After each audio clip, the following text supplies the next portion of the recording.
বিসমিল্লাহির রহমানির রহিম।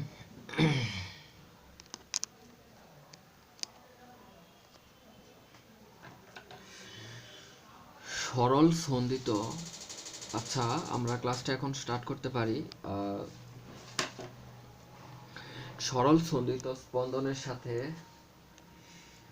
বৃত্তাকার গতির সম্পর্ক। আচ্ছা, প্রথমে আমরা একটা বৃত্তাকার চাকতি নিলাম। তো সেখানে একটা কাঁটা শোয়ানো অবস্থায় আছে। তো ওই অবস্থা থেকে ওই অবস্থায় এই চাকতির উপর আলো ফেলা হলো। তো দেখা গেল চাকতিটি যখন শোয়ানো অবস্থায় আছে, ওই অবস্থায় এর উপর যে ছায়া পড়বে, আলোর কারণে ছায়া পড়বে, সেই ছায়াটা এই বিন্দুতে থাকবে। তখন এখান থেকে ডট ডট নেব এভাবে। তো এই অবস্থায় থাকবে। যখন কাঁটাটা এই অবস্থা থেকে এই অবস্থায় আসবে, তখন যে ছায়াটা পড়বে, তখন এখান থেকে আমরা ডট ডট নিয়ে এইভাবে নিব আর কি। ডট ডট নিলাম। তো এটার উলম্ব উপাংশ নিতে হবে। এই জন্য আমরা ডট ডট দিয়ে এখান থেকে আমরা এটার সাথে মিল করলাম। মিল করার পর এখানে একটা রেখা টানলাম। তো এটা রেখা আমরা পরেও টানতে পারি। তো তারপর এই কাঁটাটি যখন এই অবস্থা থেকে এই অবস্থায় আসলো, তখন আমরা আবার উলম্ব উপাংশ নিব। তখন তার উপর যে ছায়া পড়বে, সেই ছায়ার দৈর্ঘ্য হবে ঠিক এরকম হবে। তো এখানে আমরা বিন্দু বসাইলাম। তো তারপরে যখন এই কাঁটাটি এই অবস্থা থেকে এই অবস্থায় অর্থাৎ আরেকটু নিচে নামবে, তখন ওই অবস্থায় ছায়ার দৈর্ঘ্য কিরূপ হবে, তখন আমরা এখান থেকে আবার ডট ডট দিয়ে আমরা একটা বিন্দু টানলাম, বিন্দু বসালাম, সেট আপ করলাম। তো বিন্দুটা অবশ্যই এই অবস্থা থেকে আরেকটু নিচে নামবে, এটা স্বাভাবিক। তো যখন আবার এই কাঁটাটা শোয়ানো অবস্থায় থাকবে, তখন যেহেতু শোয়ানো অবস্থায় থাকার কারণে বিন্দুটা প্রথমে প্রাইমারি অবস্থায় এই পজিশনে ছিল। যেহেতু কাঁটাটা আগের মতো শোয়ানো অবস্থায় ফিরে আসলো, সেজন্য এটা এই অবস্থায় আবার এসে পড়বে, পাদদেশে এসে পড়বে। তো তারপর এই কাঁটাটা যখন শোয়ানো অবস্থা থেকে আরও নিচের দিকে নামবে, আরও নিচের দিকে অগ্রসর হবে, তখন ছায়ার দৈর্ঘ্য কোথায় হতে পারে, এখান থেকে আমরা এভাবে এভাবে ডট ডট দিয়ে দিয়ে দিয়ে দিয়ে এটার থেকে এদিক বরাবর নিচে নামবে। তো আমরা এখানে বিন্দুটা বসাইলাম, ঠিক আছে। তো তারপর যখন এই কাঁটাটা এই বিন্দু থেকে এই বিন্দুতে আসবে, তো তখন তার ছায়ার দৈর্ঘ্যটা কীরূপ হতে পারে, এখান থেকে এই সোজাসুজি বরাবর আমরা ডট ডট নিয়ে এটা থেকে অবশ্যই আরেকটু বেশি দূরে থাকবে, অবশ্যই আরেকটু উপরে থাকবে নিচের দিক থেকে, এই বরাবর হতে পারে। তো তারপর যখন এই কাঁটাটি এই অবস্থায় আসবে, আরেকটু নিচে যখন আসবে, এদিক বরাবর আসবে, তখন এটার ছায়ার দৈর্ঘ্য কীরূপ হতে পারে, এখান থেকে ডট ডট নিয়ে আমরা এই পজিশনে নিতে পারি বিন্দুটা। তো তারপর এই কাঁটাটা যখন আগের অবস্থানে অর্থাৎ প্রাইমারি অবস্থানে ফিরে আসবে, একদম শোয়ানো অবস্থায় যখন কাঁটাটি থাকবে, তখন তার অবস্থান হবে কীরূপ, অবশ্যই তার অবস্থান হবে সেটার পাদদেশ বরাবর। পাদদেশ বরাবর কোনটা, এগুলো হচ্ছে পাদদেশ বরাবর যে রেখাটা, সেটা হচ্ছে পাদদেশ বরাবর। আচ্ছা, অবশ্যই এটা থেকে আরেকটু এদিক বরাবর আসবে, তার মানে পাদদেশ বরাবর থাকবে, ঠিক না, পাদদেশ বরাবর থাকবে। আচ্ছা, আমরা এখন এক কাজ করতে পারি, এই বিন্দুগুলা যদি যোগ করে দেই এভাবে যোগ করলে দেখো তরঙ্গের মতো রেখা পাবা। তরঙ্গের মধ্যে রেখা হচ্ছে না এটা, তরঙ্গের ঢেউ, উপরের দিকে তরঙ্গের ঢেউ, নিচের দিকে তরঙ্গের ঢেউয়ের মতো, মানে তরঙ্গের রেখার মতো হচ্ছে, ঠিক তরঙ্গের মতো দেখতে পাচ্ছি আমরা, ঠিক না। তো এখন এই বিন্দুগুলা আমরা পাদদেশ থেকে যোগ করে দিব। যোগ করে দিলে যে উলম্ব উপাংশ পেলাম, সেগুলাই হচ্ছে ছায়ার দৈর্ঘ্য। নিচের দিক বরাবর যোগ করে দিলাম, নিচের দিক বরাবর যোগ করে দিলাম, এগুলাই হচ্ছে উলম্ব উপাংশ, আর উলম্ব উপাংশটাই হচ্ছে ছায়ার দৈর্ঘ্য। তো এখন বৃত্তাকার কেন্দ্র থেকে এই অবস্থানের জন্য এটা ছিল সর্বোচ্চ অবস্থান। এই সর্বোচ্চ যে অবস্থান, সর্বোচ্চ যে দূরত্ব, সর্বোচ্চ যে উলম্ব উপাংশ, সেটাই হচ্ছে কি বিস্তার, এগুলাও বিস্তার। এজন্য এই পজিশনের জন্য আমরা সর্বোচ্চ বিস্তার পেয়েছি। তো এটাও বিস্তার, এটাও বিস্তার, এটাও বিস্তার, এগুলার মধ্যে সর্বোচ্চ বিস্তার হচ্ছে এটা, ঠিক না? আবার নিচের দিকে এটার সাথে মিল, ঠিক না? এটার সাথে মিল, এরকম ভাবে হচ্ছে আসলে। তো আচ্ছা, যাই হোক, আমরা এখন কাজ করতে পারি। একটা বৃত্তাকার চাকতি নিলাম আবার। এখানে কৌণিক সরণ দেওয়া আছে যেটা হচ্ছে থিটা, এবং এখানে উলম্ব উপাংশ যেটা হচ্ছে বিস্তার সেটা দেওয়া আছে এ। ঠিক আছে, বিস্তারটা হচ্ছে এ। আর এখানে যে ডট ডট দিয়ে দেখানো হয়েছে সেটা হচ্ছে ছায়ার দৈর্ঘ্য। তো এখানে এই ছায়ার দৈর্ঘ্য যেটা, সেটা হচ্ছে সরণ। এই সরণকে আমরা ওয়াই দিয়ে প্রকাশ করছি।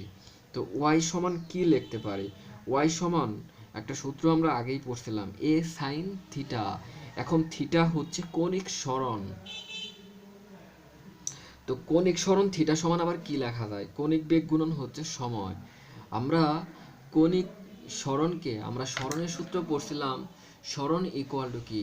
বেগ গুণন সময়।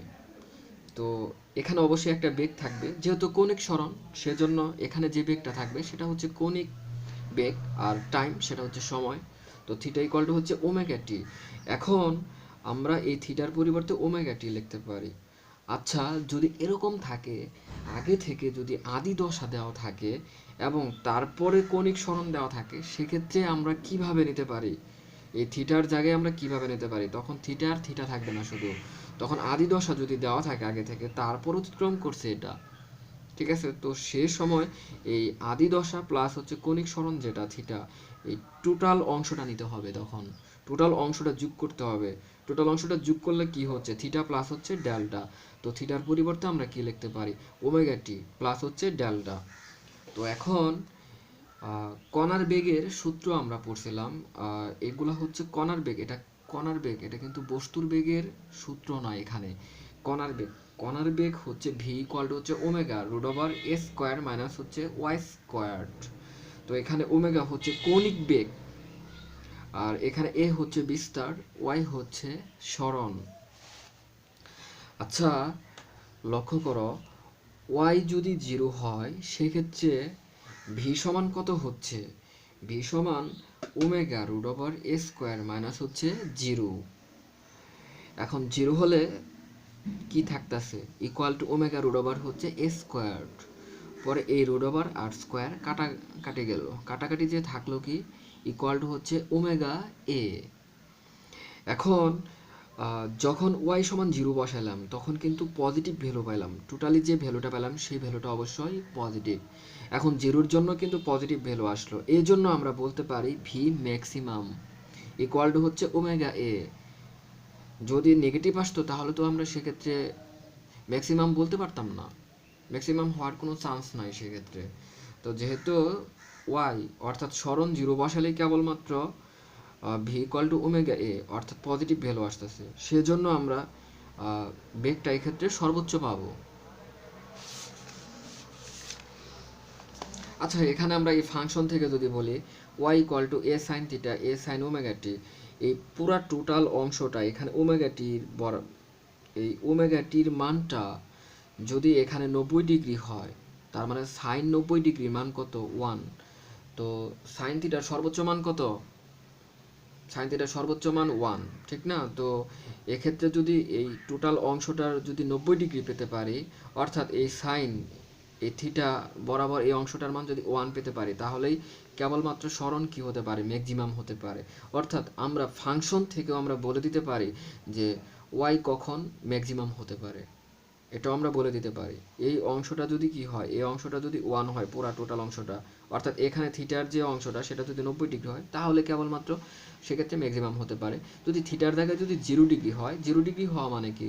সাইন 0 ডিগ্রির মান কত? 0। আর 0 হলে পুরা অংশটার মান কি হয়ে যাবে? 0 হয়ে যাবে। সেক্ষেত্রে ওয়াই মিনিমাম হয়ে যাবে। অর্থাৎ কখন ওয়াই ম্যাক্সিমাম হচ্ছে, কখন ওয়াই মিনিমাম হচ্ছে, সেটাও আমরা এই ফাংশন থেকে বলে দিতে পারছি। এটার ক্ষেত্রেও সেম।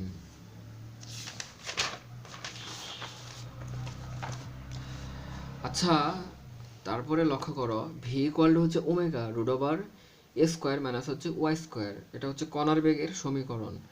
এক্ষেত্রে ওয়াই সমান যদি এ হয়, ওয়াই হচ্ছে সরণ, সরণ যদি বিস্তারের সমান হয়, এ হচ্ছে বিস্তার, বিস্তারের সমান হলে কি হবে? ওয়াইয়ের জায়গায় এ বসালাম, এ স্কোয়ার মাইনাস হচ্ছে কি এ স্কোয়ার, তার মানে কি হলো এখানে জিরো, জিরোর সাথে ওমেগা গুণ করলে কি হচ্ছে জিরো হচ্ছে, অর্থাৎ ভি তখন কি হচ্ছে জিরো হয়ে যাচ্ছে। ভি জিরো হওয়া মানে কি হচ্ছে ভিটা মিনিমাম হয়ে যাচ্ছে, মানে বেগের মানটা সর্বনিম্ন হয়ে যাচ্ছে।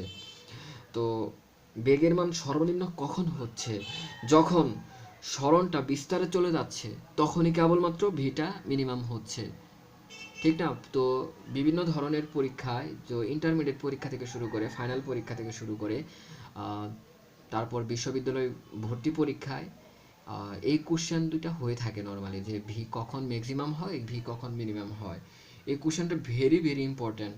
তো ভি কখন ম্যাক্সিমাম হচ্ছে, যখন ওয়াই সমান কত হচ্ছে, যখন ওয়াই সমান জিরো হচ্ছে তখন হচ্ছে ভি ম্যাক্সিমাম। আবার ওয়াই সমান যখন এ হচ্ছে তখন ভি কি হচ্ছে, তখন ভি হচ্ছে মিনিমাম।